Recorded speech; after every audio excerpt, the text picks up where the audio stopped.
જય માતાજી, જય રામાપીર। આજે હવાર પડી છે ને અમે ગયા રનિંગ કરવા। તો જુઓ તમે, પિયુષભાઈ શું કરી રહ્યા છો? પિયુષભાઈ તમે શું કરવા પાઠા ઉપાડી? આ વાળા પિયુષભાઈ કસરત કરે ને જુઓ, અમારે એક ભાઈ ઉડી રહ્યા છે, જે પ્રકાશ નામ છે।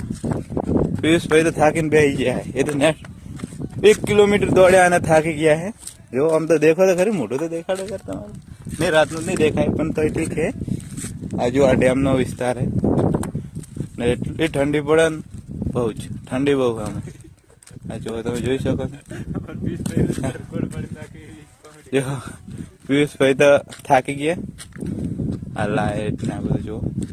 તો મિત્રો, રનિંગ કરો ને શરીર શુદ્ધ રાખો ને સુસ્ત રાખો। આ શુદ્ધ નહીં તો સુસ્ત રાખો, બસ તમે કહો એમ।